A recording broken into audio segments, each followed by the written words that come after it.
Sa gabing sinalanta ng habagat ang pampang, ang dagat ay parang alagang hayop na nagpupumiglas. Umaatungal ang hangin sa bukana. Sa bawat kisap ng kuryente, may hugis na tila mga pakpak nag-aabang sa bubong. Mga alamat na dala ng ulan. Sa sabang, kumakalam ang sikmura ng mga aso at tao. Ang mga kapitbahay ay may mga bulong na parang usok na tumatawid sa hangin. May aswang daw sa kanto ng estasyon.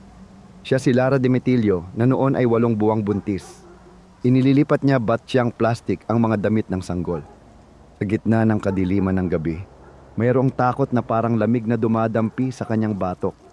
Tila isang pangitain na matagal nang nakatira sa kanyang utak. Tumatagas ang bubong at alaala. Naglalayas ang tatay ng kanyang dinadala tuwing may bagyo. At sa tuwing siya ay umuuwi, dala niya ang amoy ng alak at pangakong kinakalimutan. Paggising niya kinabukasan, nililigtas niya ang papeles. Parang mga kaluluwa ng munting pamilyang nilang hindi pa ipinapanganak. Sa labas, pumapadyak ang ulan na tila mayroong kumakatok sa tubig. Wakwak daw ito, sabi ni Aling Tasya. Kapag malayo ang tunog, malapit lang ang nilalang. Kapag malapit ang tunog, ligtas ka dahil nasa malayo na ito. Sa gabi, ang katotohanan ay nababaligtad tulad ng anino.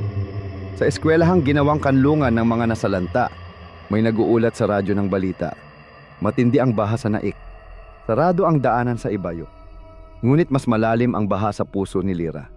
Ang kanyang pangamba lumalala sa bawat pintig ng kaba. Anak, konti na lang. Tiisin mo lang, bulong niya sa kanyang sinapupunan. Sumasakit ang kanyang tiyan. Ang hapding ito ay parang lambat na humihigpit. Ngunit ang lambat ay may mga butas na pinapasukan ng liwanag. Mayroon siyang naaninag na aninong lumilihis sa ilaw. Hindi ito ingay na galing sa tao. Ngunit alam niyang hindi rin ito ginuhit ng imahinasyon. Ito ay takot na marunong magpanggap bilang katotohanan. Humupa na ang kulog sa simbahan ngunit hindi ang pangamba. Sabi ng matatanda sa Cavite, nagpapalit-palit ang hugis ng aswang. Minsan isa itong pusa, minsan naman baboy. Minsan ay isang aninong naglalakad sa tubig. Nagdasal si Lira. At tinanamsalan na Lira, Panginoon, iligtas niyo kami sa kapahamakan. Ngunit ang sagot ng kanyang Diyos ay mga patak lamang ng ulan at isang paalala na ang dilim ay parte ng ritual ng pagsalba. Umuwi siya upang kumuha ng kanilang mga gamit. Sa bawat hakbang niya, may tila sumusunod ngunit wala itong katawan. Sumusunod na walang patutunguhan, walang hangarin at pakay kundi ang sumunod lamang. Tila isang pangakong hindi matutupad ngunit inaasam-asam. May kumalabit sa kanya sa gitna ng dilim. Iniisip na lamang niya ang sinabi ni Edgar nung huli upang malihis ang kanyang pamamatiyag sa paligid. Bukas, magpapakabait na siya. Ngunit ang mga karayom ng gabi ay bumabaon sa sugat. Nagluto siya ng lugaw. Mula sa singaw ng kaldero, naaninag niya hugis ng dila sa bintana. Tik-tik iyan, sabi ng kanyang lola noon. Mahaba ang dila, ngunit mas mahaba ang tsismis. Nilinis niya ang salamin. Nilinis niya ang kanyang pag-iisip. Ngunit sa kanyang dibdib ay humahabol ang mga pintig. May naglalakad sa bubong. Mga pakpak na winawasiwa sa hangin. Sa pagbabalik ng gabi kasama nito ang dilim at kung anumang nagkukubli dito. Kung katang isip lamang ang mga ito, bakit ang mga pako sa yero ay nanginginig? Tanong niya sa sarili. Lara, pumarito ka, sabi ng kanyang kapitbahay. Habang nagdarasal sila, mayroong humaplos sa kanyang balikat. Nakaramdam siya ng kuryenteng banayad. Dahan-dahan siyang nililisan ng katapangan. Ang mga sanhi ng bangungot ay minsan konkreto, mga baradong estero. Nagbubuhol-buhol na kable ng kuryente. Mga trabahong nalunod sa baha. At kung minsan naman ito ay suntok, sigaw, mga paghingi ng tawad na sinundan ng panibagong pananakit at pananampal. Kumakaway ang mga cellphone na parang kandila sa gitna ng bagyo. May mga salitang nakasulat sa hangin. Tabang, relocation. Ngunit para kay Lara, ang tanging kailangan niya ay tulog na walang pakpak, isang walang hanggang pahinga. Dumating ang nagkukubling lagim sa dilim. Hindi lamang siya isang alamat. Parang amoy kanal, na parang amoy dugo, na halong amoy ng aspalto.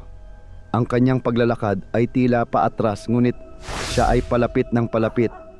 Aswang! Bulong ng bayang may libo-libong bersyon. Sa Visayas daw sila nagmula. Ngunit ngayong gabi sa Cavite, sila ang pinagmumula ng takot kapag may ulan. Lumalakas ang kaba sa kanyang dibdib. Sumasakit lalo ang kanyang tiyan. "Huwag ang aking anak," anya sa takot.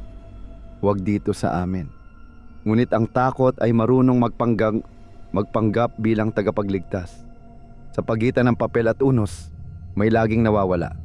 Pangalan sa listahan, mga ayuda sa takdang oras at tiwala sa kinabukasan. Dito sa puwang ng kakulangan, pumapasok ang halimaw. Pumikit si Lara. Nabuo sa bubong ang isang mukhang dahan-dahang nalulunod sa baha. Tumatangis at humihingi ng tulong. "Anak ko." Umiiyak si Lara habang bumubulong. Linggid sa mga kwento at usap-usapan, ang nooy katang isip ay nagiging katotohanan. Ang mundo ay nagbubukas sa tuwing sarado ang langit. Ang anino ng halimaw ay natututong maging tao. Kalakip ng kanyang paglalakad sa lupa ay sakit, gutom, at pagod na kumakain ng mga dukha ang lalo pa silang pinahihirapan. Naghanda ang baryo, asin, bawang, lana na may dahon ng bayabas, at higit sa lahat, rosaryo. Hindi man epektibo, ito ay nagdadala ng pag-asang nagdaragdag sa kanilang katapangan. Ang aswang ay umuurong kapag may komunidad. Takot sila kapag marami ang tao. Sa tunog ng kampanilya ay uumurong din ang gabi. At sa gitna nito, napagtanto ni Lara na hindi lang aswang ang dapat katakutan, kundi ang kahirapan, ang dahas, at ang pagkalunod sa sariling lungkot. Sa huling patak ng ulan, bumalik sa dagat ang malalaking pakpak. Hindi nawala ang panganib, ngunit natututo ang baryo. Hindi man natapos-tapos ang unos, nagsasalita naman sila ng araw. "Anak!" Balang araw, wari niya may mga halimaw na gawa ng gabi at may mga halimaw na gawa ng lipunan. Pareho silang humihina kapag sabay tayong naghahawak kamay sa liwanag.